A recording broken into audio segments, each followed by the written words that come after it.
Sometimes I find that, or with the research that I found, is that generally abusive people will be attracted to empathic people.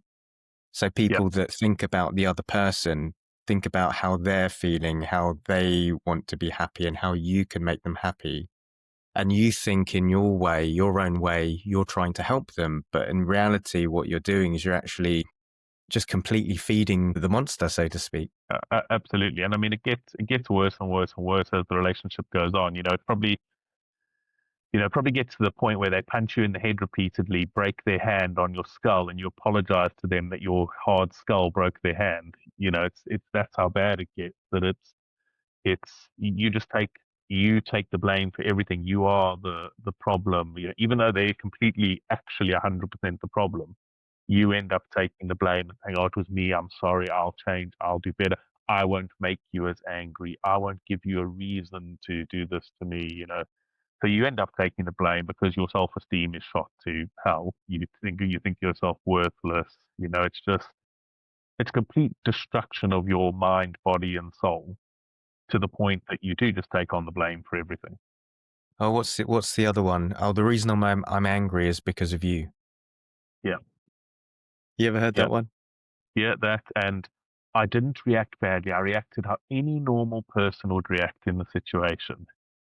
Because any normal person would get a knife and try and stab you if you didn't wash the dishes or something like that.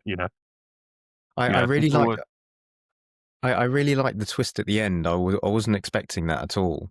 And I was working at the time when I was listening. So I was listening in the background. And I was like, oh, hang on a minute. Something's changed here. And I had to actually go back a chapter and re-listen to it. But it was a really interesting twist about how you yeah, switch the narrator and things like that. I really enjoyed that.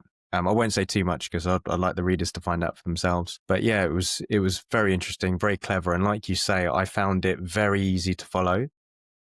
yeah, Very, it wasn't too drawn out. It was to the point. But yeah, I really enjoyed it. I read some of the comments as well in the reviews, and I agreed with a lot of them. I disagreed with some of them. I thought the pacing was fantastic. I liked the build up. I like, the little snippets that just grew and escalated and grew and grew, and until it turned into this kind of unbelievable situation that you're in. And that's very much true to real life, I find. It starts off very yeah, small. You think, okay, I'll let that one go.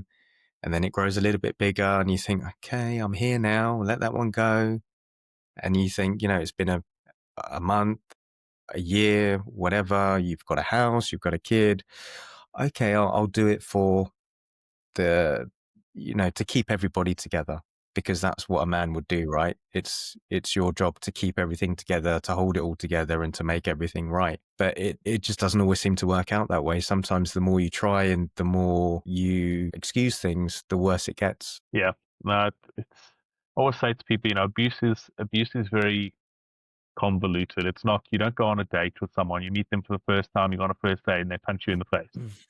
Because you never go on a second date. But it's these small little things that build up until they have enough control over you to move up to the next level of abuse. Then they get enough control over you to move up, and they know, and they do it, that they can gradually just pull you in, pull you in, pull you in. And I mean, if you don't understand that, it's going to seem to you like, oh, that's silly. Why are you getting upset with that? But in hindsight, you see the pattern and Mhm. how it builds up.